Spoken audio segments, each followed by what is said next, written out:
Commander Yeon Ji-hoon stared at the display screen in front of him. The numbers could not be right. He ran his hand through his black hair and checked the readings again. The ship's computer showed the same impossible result. "Chief Science Officer Zara, please check the sensors," he said to the tall, crystalline being at the science station. Her blue crystal body sparkled under the ship's lights as she moved her many arms across the controls. The Times, Star's Edge Times, was on a routine mission. They were mapping empty space in a quiet part of the galaxy. The star chart said nothing lived in this area. No planets with life. No space stations. Nothing interesting at all. But the sensors were showing something very different. "Commander," Zara's voice rang like music through her crystal form. "The sensors are working perfectly. I have checked them 3 times. The readings are correct." Jan felt his heart beating faster. "Show me again." The main screen filled with an image of a small yellow star. Around it moved several planets. The third planet from the star glowed with the blue and green colors that meant only one thing: life. Not just simple life like plants or small animals. The sensors showed cities, lights, technology. Millions of thinking beings living on the planet's surface. "This is impossible," whispered Dr. Kim Min-seo from her position at the Cultural Analysis Station. Her dark eyes were wide with shock. "The star charts show this system has been empty for millions of years. Our people have checked this area many times." Navigation Officer Park So-young looked up from her station. "Commander, I have checked our position 5 times. We are exactly where we should be. This is the system marked as empty on all our maps." Jan walked to the center of the bridge. His crew of 12 beings from different worlds all stared at him. The Vexen Crystal people were known for being careful. The fuzzy Tellurians never made mistakes with numbers. The tall, thin Ethereals could see things others missed. All of them looked confused and excited. "Take us closer," Jan ordered, "but stay hidden." As the ship moved toward the planet, the sensors revealed more impossible things. The planet had thousands of different cultures, hundreds of languages. The beings on the surface had created art, music, and buildings that were beautiful in ways the crew had never seen. "Commander," said Dr. Kim, her voice full of wonder. The screen showed images from the planet's surface. The beings there looked similar to many species in the galaxy, but something about them was different. They walked on 2 legs, like many races. They had hair and skin like several others, but they did things that made no sense. The crew watched as these beings helped strangers on the street.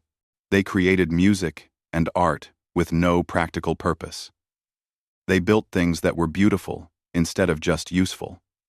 They took care of animals that were not even their own species. "Zara," Yon said slowly, "how many different groups live on this planet?" "Over 200 nations, Commander. Thousands of smaller groups. They speak more than 6,000 different languages. And they all live on the same world?" "Yes, sir." This was impossible. Every species the galactic community knew had fought wars until only one group remained on each planet. Unity came through conquest. Peace came through control. But these beings were different. "They fight sometimes," reported Dr. Kim as she studied the cultural data. "But they also work together. They share food with hungry strangers. They save their enemies when natural disasters happen. They protect animals and plants that give them no benefit." The ship's artificial intelligence spoke in its calm voice. "Warning. The behavior patterns observed do not match any known species development model. Unable to classify." End quote. With. Young Officer Nam Woo-jin looked up from his station. "Commander, should I send a message to the Galactic Council?" Yeon thought carefully. The Galactic Council was the government that united 10,000 species across the galaxy. They had rules about everything. Laws about how species should develop. Protocols for first contact. But nothing in their rules covered a situation like this. Send the message, he decided. Tell them we have found intelligent life in a system marked as empty. Tell them these beings are like nothing we have ever seen. As the message traveled through space at faster than light speed, the crew continued to study the planet. Each new piece of information was more amazing than the last. The beings had created thousands of different types of music. They wrote millions of stories. They made art from everything around them. They even helped animals and plants survive when they could have used that time and energy for themselves. Dr. Kim, Yon asked, in all your studies of galactic cultures, have you ever seen anything like this? She shook her head slowly. Never, Commander. Most species only develop kindness to their own group. These beings show care for everyone, even their enemies, even animals. It should not be possible. The communication system beeped. A message was arriving from the Galactic Council. Message received. Reported Communications Officer Jung Min-ho. The Council wants to know if our data is accurate. They are saying, our report contains multiple impossibilities. Yeon looked at the beautiful blue and green planet on the screen. These beings had built a world full of wonder and kindness, without any guidance from the galactic community. They had done something that was supposed to be impossible. Send them everything we have recorded, he ordered. Every scan, every image, every piece of data. Tell them that impossible or not, this planet is real. As the data streamed toward the galactic capital, Yeon wondered what would happen next. His crew had discovered something that would change how every species in the galaxy thought about life itself. On the planet below, the beings continued their daily lives. They had no idea that ships from the stars were watching them. They had no idea that their simple acts of kindness were about to shock an entire galaxy. They just continued being themselves. And that was the most amazing thing of all. The Great Assembly of the Galactic Council had not met in emergency session for 847 years. The last time was when the Void Plague threatened to destroy all life in 3 star systems. Now, delegates from 10,000 species gathered in the massive crystal chambers of Nexus Prime.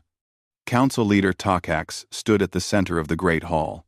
His 4 arms moved as he tried to bring order to the chaos. Representatives were shouting in hundreds of languages. Some were demanding answers. Others were claiming the reports must be false. Order! Thakax's voice boomed through the translation systems. His tall, gray body showed the stress of leadership. We will hear the evidence before we debate. The great holographic display activated above the assembly. Commander Yeon Ji-hoon appeared as a 3-dimensional image. Behind him stood his mixed crew aboard the Times Star's Edge Asterisk. Honored Council, Yeon began. We have discovered intelligent life in system designation 7,394 Delta. Our star charts mark this system as lifeless. We have verified our position multiple times. We are certain of our location. Angry voices rose from the assembly. War leader Krax of the Krath Empire stood on his 6 legs. His armored body gleamed under the lights. Impossible. Our charts are perfect. We have mapped every system in the galaxy. Let him speak, ordered Elder Sith of the Ancient Collective.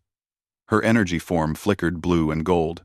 Show us your evidence, young commander. The holographic display filled with images from Earth. The assembly watched in growing silence as the data played. They saw human cities that blended with nature. Art galleries, full of beautiful creations. Concert halls where beings gathered just to listen to music. Libraries where knowledge was shared freely. High Scientist Vex of the Cerebral Union extended his large brain sac. This cannot be accurate. No species develops aesthetic appreciation without genetic modification. Dr. Kim Min-seo stepped forward in the projection. Honored delegates, I have spent my career studying galactic cultures. These beings develop art, music, and literature naturally. They create beauty for its own sake. The assembly erupted. The Silicon Collective spokesperson, a geometric crystal being, projected words in mathematical symbols. Impossible equation. Beauty serves no survival function. Error. In data. Show them the cooperation statistics, Yun said quietly. New images appeared. The delegates watched humans helping strangers during natural disasters. They saw different nations working together to solve problems. They observed individuals risking their lives to save people they had never met. By the ancient laws, whispered Ambassador Neth of the Peaceful Worlds. Her green, plant-like body swayed with emotion. They help beings outside their genetic group. Cultural analyst Park So-young's image spoke to the council. In our studies, we have documented humans sacrificing for complete strangers. They adopt children from other families. They protect animals that provide no benefit. They preserve plants and environments that they could destroy for resources. The galactic computer systems began displaying warnings across every screen in the assembly hall. Behavior patterns do not compute. Impossible. Social development. Error. Error. Error. Error. General Vorth of the military caste slammed his metal fist on his desk. This is dangerous thinking. No species survives by helping enemies. They do not see enemies the way we do, Dr. Kim's image replied. They see potential friends. They believe their enemies can change and become allies. Ancient Elder Morthy, who had lived for 10,000 years, spoke for the first time in centuries. His voice was like wind through old trees. In all my years, across all the species I have known, I have never seen such behavior. They act as if kindness itself has value. The Synthetic Alliance's representative, a mechanical being of perfect logic, processed the data. Analysis complete. Human behavior violates 73% of known sociological laws. Conclusion. Either the data is false, or our understanding of intelligent life is incorrect. Quote, Trade Minister Yilks of the Commerce Guild stood up. Her tentacles waved as she spoke. If this is real, these beings could change how all species interact. Imagine trade based on mutual benefit instead of advantage. Imagine war becoming impossible, added Ambassador Neth softly. War Leader Krax's armor plates clattered as he moved angrily. Exactly why this infection must be stopped. Kindness is weakness. These beings will destroy the natural order.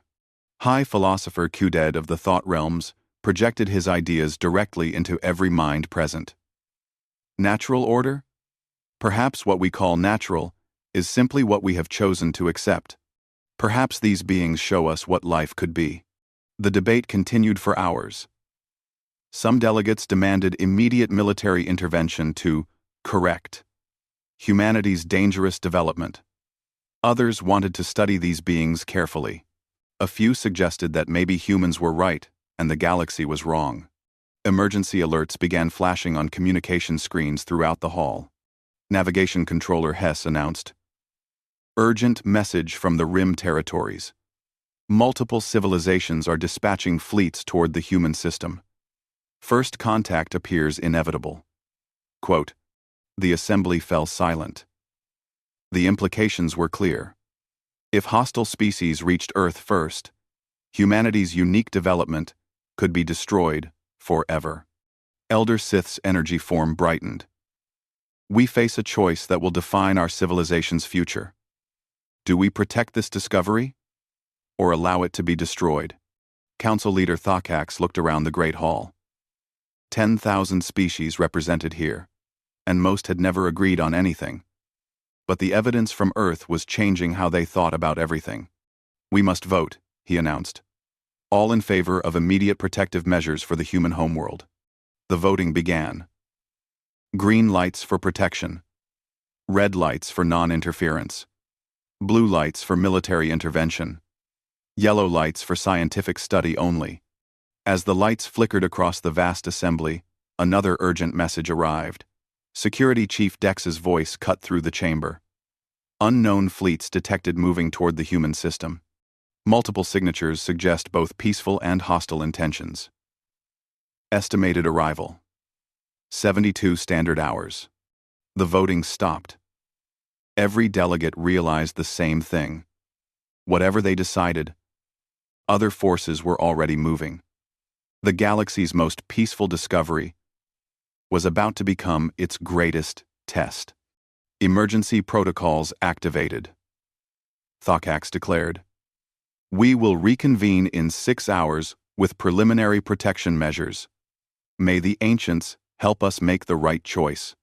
As delegates hurried from the chamber, the holographic image of Earth continued to rotate slowly above the empty hall. A blue and green world full of beings who had no idea their simple kindness was about to change the fate of every living thing in the galaxy.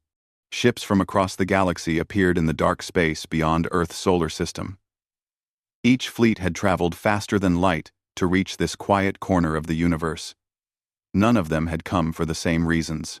The Krath Empire's war vessels hung in space like dark metal spears.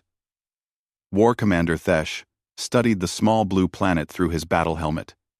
His soldiers wanted to test these humans in combat.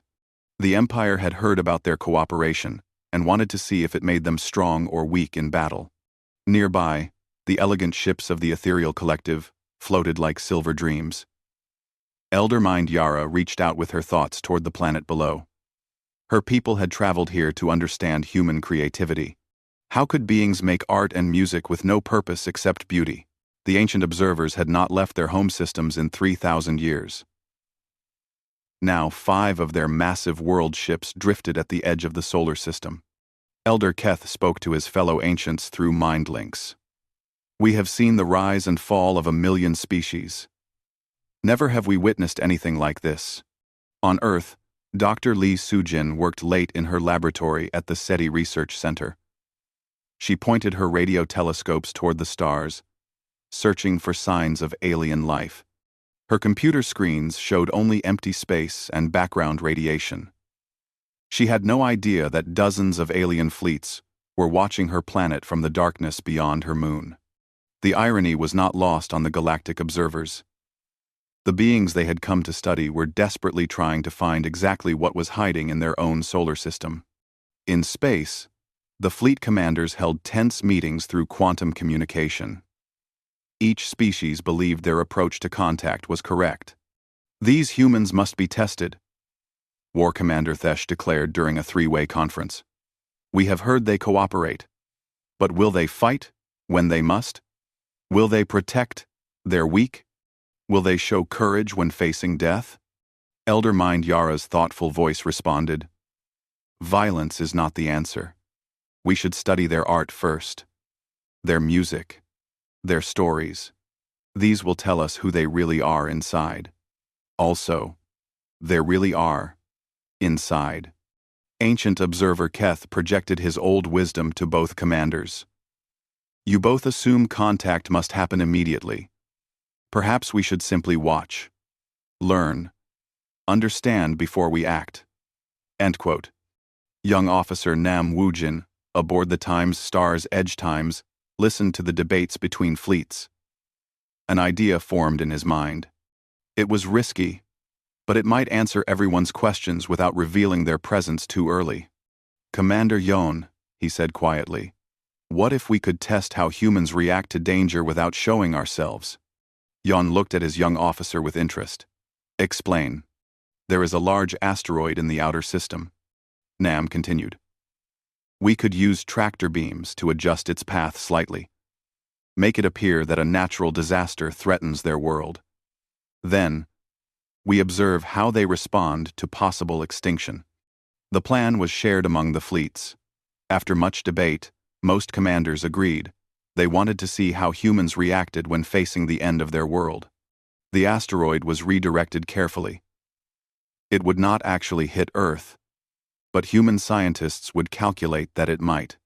The alien fleets positioned themselves to watch humanity's response to what appeared to be approaching doom. Dr. Jung Min Ho at Earth's Near-Earth Object Detection Center was the first to spot the asteroid's changed course. His calculations made his blood turn cold. The space rock was large enough to end human civilization. Within hours, the The news spread across Earth. Instead of panic, something remarkable happened. Nations that had been enemies for generations immediately began working together. Scientists shared their data freely. Resources were moved based on need, not politics. The alien fleets watched in amazement as humans responded to potential extinction not with despair, but with unprecedented cooperation. War Commander Thesh saw human military forces from different countries training together. Former enemies were sharing weapons and strategies. "This makes no sense," he told his officers. "They grow stronger when threatened. They unite when facing destruction." Elder Mind Yara observed human artists creating what they called memory projects. They painted, wrote, and composed music to preserve human culture, even if they died. "They create beauty even when facing the end," she whispered to her collective. "They want their kindness to survive, even if they do not." Ancient observer Keth watched ordinary humans perform extraordinary acts. A grandmother in Seoul gave her life savings to help build asteroid defense systems. A farmer in Brazil donated his entire harvest to feed the scientists working on solutions. Children drew pictures to encourage the adults trying to save their world. But the most shocking discovery was yet to come. Dr. Kim Tae-young led the international team working on asteroid deflection.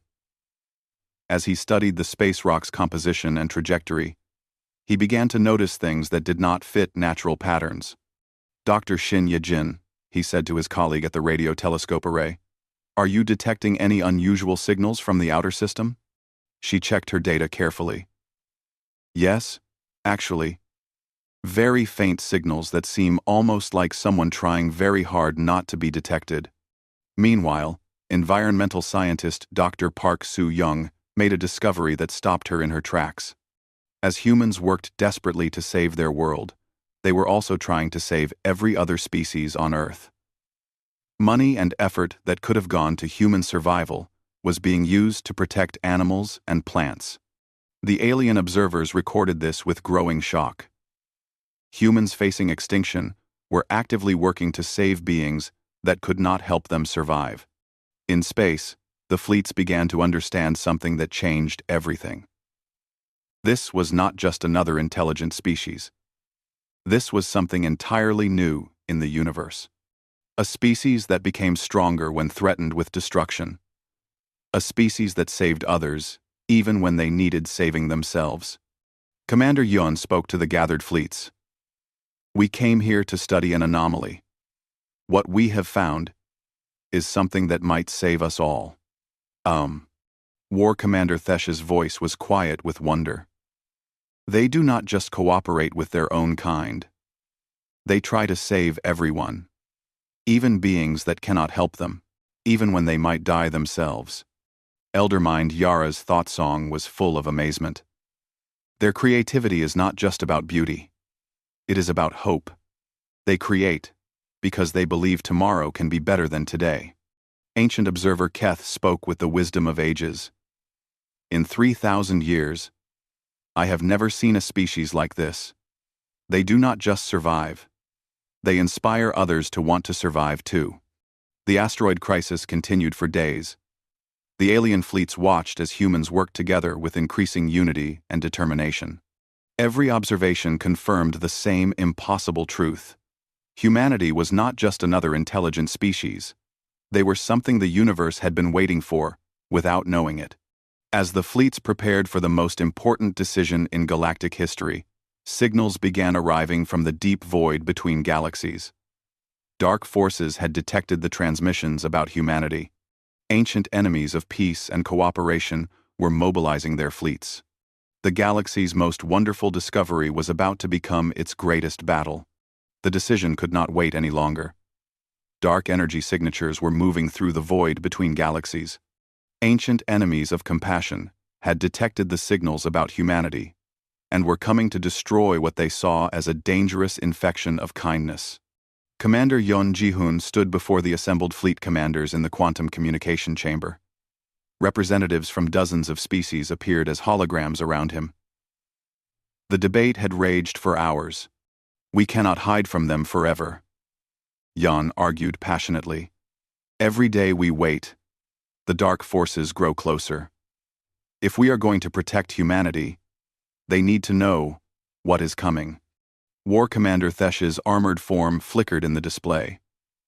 The protocols exist for good reasons. First contact has destroyed many species. We could ruin everything special about them. Elder Mind Yara's thoughtful presence added. But if we wait, and the dark fleets arrive first, there will be nothing left to protect. We have seen how humans respond to crisis. Perhaps they are strong enough for this truth. Ancient observer Keth spoke with the weight of millennia. Never in my long existence have we faced such a choice. Do we risk destroying what makes them special, or do we let others destroy them completely? On Earth, Dr. Kim Tae-young was getting closer to the truth. His analysis of the asteroid showed traces of technology that did not match any natural formation. Meanwhile, Dr. Shin Ye-jin had isolated the strange signals she had been detecting. They were too organized to be random, but too careful to be accidents. Someone is out there, she told her team at the radio telescope facility. Someone who knows we are here. The Galactic Council's emergency vote was transmitted to the fleets. By a narrow margin, first contact was approved, but it had to be done carefully, in a way that honored humanity's greatest strength, their curiosity. Young Officer Nam Woo-jin suggested the approach. They are scientists. They believe in discovery. We should contact them through what they understand best, the search for knowledge. And well, the plan was simple but revolutionary. Instead of intimidating displays of power, the aliens would approach through wonder and learning. They would start with mathematics, move to science, and then reveal themselves slowly. Dr. Lee Soo-jin was working late at SETI when her equipment began receiving signals unlike anything she had ever seen. Mathematical sequences that built on each other. Prime numbers, then the Fibonacci sequence, then equations that solved problems humanity had worked on for decades. Her hands shook as she verified the data. This was it. This was what every SETI scientist had dreamed of finding. Proof that intelligence existed beyond Earth. She called Dr. Jung Min-ho immediately. Min-ho, you need to come to the lab right now. And bring everyone. I think we just made contact. As news of the signals spread, the human response amazed even the optimistic aliens.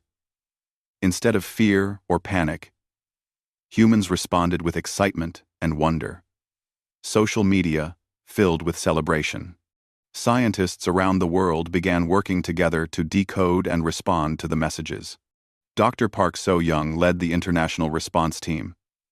Their first message back was simple: mathematical concepts that showed human understanding, followed by a basic message of greeting and friendship. The alien response came quickly.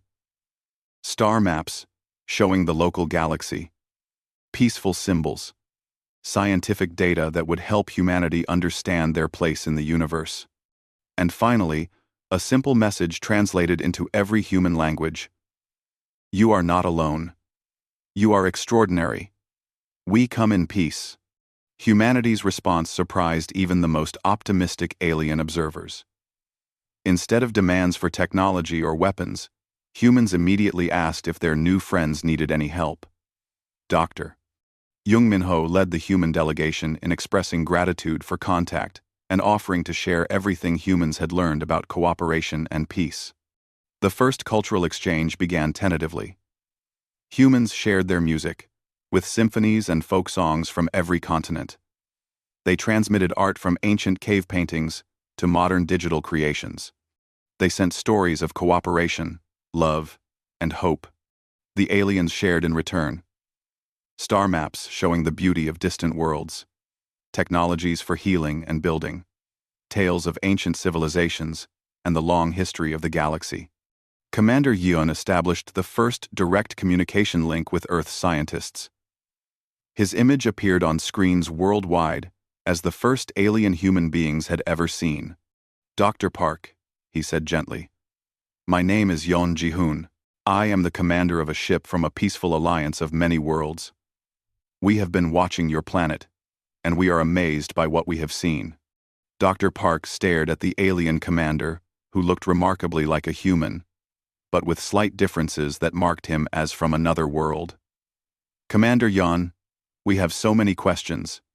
Are there others like you? Are you here to hurt us? Do you need our help with anything? The last question made Yon smile. Even in first contact, humans were offering to help. There are many species in the galaxy. Dr. Park. 10,000 different kinds of intelligent life. We are all here peacefully. And yes, we may need your help more than you know. As the exchange continued, both sides discovered that what they had to offer each other went far beyond technology. Humans shared their approaches to conflict resolution, their methods for building trust between different groups, their ways of finding hope in dark times. The aliens shared their knowledge of the universe, their technologies for healing and exploration, their histories of thousands of different civilizations learning to live together. But the celebration was interrupted by urgent signals from the galactic perimeter. Ancient observer Keth's warning reached all fleets simultaneously. Dark energy signatures detected at galaxy's edge. The shadow hegemony approaches. Estimated arrival, 36 standard hours. Elder Mind Yara's thought song carried fear for the first time. They have come to destroy what they call the infection of compassion. They believe kindness is a weakness that must be eliminated. War Commander Thesh's military analysis was grim. Their fleet is massive. Enough ships to destroy entire star systems. They have spent eons conquering galaxies by eliminating any species that shows mercy. The news reached Earth through the communication links. Dr. Kim Tae-hyung looked at Commander Yon's worried face on the screen. Commander, what can we do to help? Again, the human response amazed the galactic observers. When told that a dark force was coming to destroy them because of their kindness, humans did not ask how to hide their compassion. They asked how to defend it. Captain Ko Eun-woo of the International Space Station was the first human to volunteer for whatever defense was needed. Commander, our technology is primitive compared to yours. But if there is anything we can do to help protect not just Earth, but this alliance you represent, we want to help. The offer spread quickly. Human military officers, scientists, doctors, and engineers volunteered to join the defense effort. They could not contribute much technologically, but they offered something more valuable: their experience in uniting different groups against common threats. As preparation for the coming battle began, something unprecedented happened across the Milky Way galaxy. Traditional enemies who had fought for millennia agreed to work together to protect humanity. The galaxy discovered that humans had not just affected their visitors.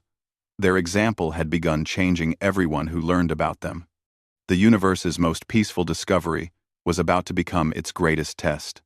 But for the first time in galactic history, the defenders would fight not just to defeat an enemy, but to prove that compassion was stronger than conquest. The dark forces were coming, but they would face something they had never encountered before. A galaxy, united by the power of human kindness. The shadow hegemony emerged from the dark void between galaxies like a plague of metal and hate. Their fleet stretched across light years of space, thousands of ships built for one purpose: to destroy any civilization that showed mercy instead of strength.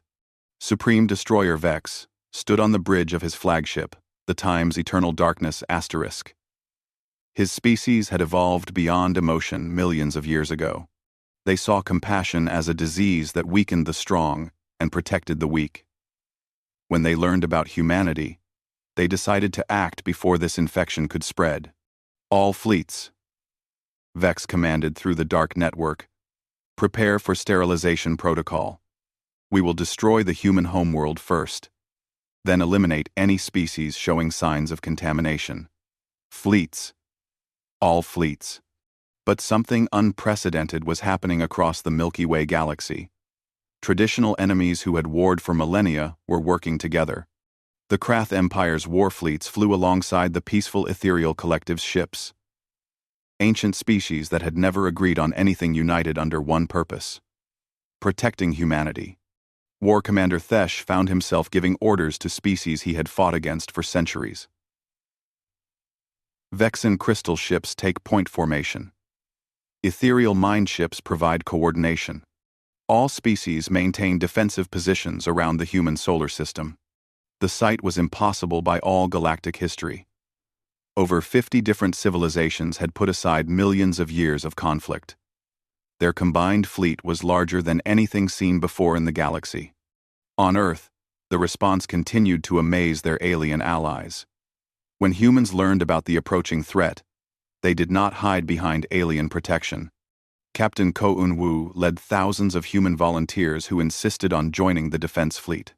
"Commander Yeon," she said over the communication link, "we know our ships are not as advanced as yours, but we built them with everything we learned about working together. Maybe that counts for something." The human ships were simple compared to alien technology, but they carried something more valuable than weapons. Crews who had spent their entire lives learning to cooperate with others. Commander Yeon watched as human officers were assigned throughout the galactic fleet. Their job was not to fight, but to do what they did best: help different groups work together. Dr. Jung Min-ho found himself aboard a Krath Empire battleship, helping the war-focused aliens understand cooperative tactics. Dr. Kim Tae-hyung worked with ethereal mind ships to develop strategies that protected instead of destroyed. Dr. Park So-young coordinated with ancient observer vessels to preserve as much life as possible during the coming battle. The shadow hegemony reached the galaxy's edge and began their advance. Their strategy was simple: overwhelming force to destroy everything in their path. They had used this approach to conquer 12 other galaxies, but they had never faced anything like what waited for them. The first battle began at the outer rim. Shadow ships attacked a small system defended by Tellurian fuzzy creatures and Vexen crystal beings. Historically, these species were enemies who could barely communicate. But with human advisors helping coordinate their efforts, something beautiful happened. The Tellurians' defensive abilities combined perfectly with the Vexen's offensive crystals. Instead of fighting separately, they fought as one. Supreme Destroyer Vex watched his forces struggle against defenders who should have been easy to defeat. "How are they coordinating so effectively?" Our intelligence said, "These species hate each other." The answer came as more battles were fought across the galaxy's edge. Every defensive position included human officers who had learned to see enemies as potential allies. Their influence was changing how everyone fought. But the real surprise came when shadow hegemony soldiers were captured instead of killed. For the first time in their existence, they experienced something their species had eliminated millions of years ago: mercy from enemies. Captain Ko Un-woo's voice reached shadow prisoners through translation systems. "We know you came here to destroy us. But we do not want to destroy you. If you choose to stop fighting, we will help you find a better way to live." The offer was broadcast on all frequencies throughout the battle zones. Shadow forces had never heard such words before. In their galaxy-conquering history, mercy had been eliminated as weakness. But these humans offered forgiveness to those who came to kill them. Some shadow ships began to slow their attacks. Confusion spread through their ranks as soldiers experienced kindness for the first time. Dr. Shin Ye-jin worked aboard an ancient observer ship, broadcasting human music and art toward the shadow fleet. "They have forgotten what beauty looks like," she explained to Elder Keth. "Maybe if we remind them, they will remember what they lost when they chose to eliminate compassion." The music reached shadow ships across the battle zone. Soldiers who had not heard anything beautiful in millions of years found themselves stopping to listen. Some began to remember things their species had forgotten: the joy of creation, the peace of cooperation, the strength that came from helping instead of hurting. Supreme Destroyer Vex realized his carefully planned conquest was falling apart. His soldiers were defecting. His strategies were failing against enemies who fought to protect rather than to destroy. All ships, he commanded desperately. Ignore the psychological attacks. Focus on the human homeworld. Destroy the source of this infection. The Shadow Fleet's main force punched through the outer defenses and raced toward Earth. The final battle would happen in humanity's own solar system. Commander Yeon led the defensive fleet in humanity's protection. Ships from 10,000 species surrounded Earth like a shield of metal and energy. Human advisors aboard every vessel coordinated the defense. The battle was fierce. Shadow ships hammered at the defenders with weapons designed to shatter planets. But the Galactic Alliance held strong. More importantly, they fought with tactics that amazed both sides. Instead of trying to destroy every enemy ship, the defenders targeted weapons and engines. Instead of killing enemy crews, they offered rescue and refuge. Instead of conquest, they demonstrated the power of cooperation.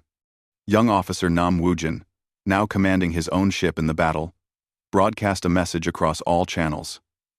To the Shadow Fleet. We do not fight you because we hate you. We fight you because we love what you are trying to destroy. But if you stop trying to destroy it, we will stop fighting you. The message reached every ship in both fleets.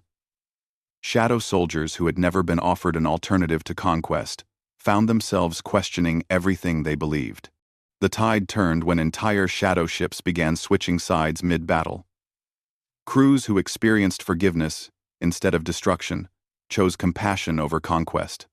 Supreme Destroyer Vex made his final desperate move. He aimed his personal dreadnought at Earth itself, intending to crash into the planet and destroy humanity through sacrifice. But his own crew stopped him. Soldiers who had been infected by human kindness refused to commit genocide. They had learned something their species had forgotten, that protecting life was stronger than ending it. The battle ended not with the destruction of the shadow hegemony, but with their transformation. Millions of beings who had spent eons spreading hate learned to spread hope instead. Dr. Yoon Seojun, now Earth's first galactic ambassador, stood in the new intergalactic cultural center orbiting Earth. Through the windows, he watched ships from thousands of worlds coming and going. Crews were learning what humans had always known, that the universe was better when everyone worked together. The Galactic Council relocated to a joint station in Earth's solar system. Not to rule humanity, but to learn from them. Exchange programs began that would reshape civilization across countless worlds. Former shadow ships now carried teachers instead of weapons. They traveled to distant galaxies, sharing the message they had learned. Compassion was not weakness. It was the strongest force in the universe. As news of the human solution spread to neighboring galaxies, the universe began to change. Species that had warred for eons started talking instead of fighting. Civilizations that had seen kindness as foolishness began to see it as wisdom. The small blue planet that had been marked as empty on galactic charts became the center of a new age. An age where beings across the universe learned that their differences made them stronger, not weaker. An age where the greatest victory was not conquest, but cooperation. Humanity had been discovered by aliens. But the real discovery was what the universe could become when compassion led the way among the stars.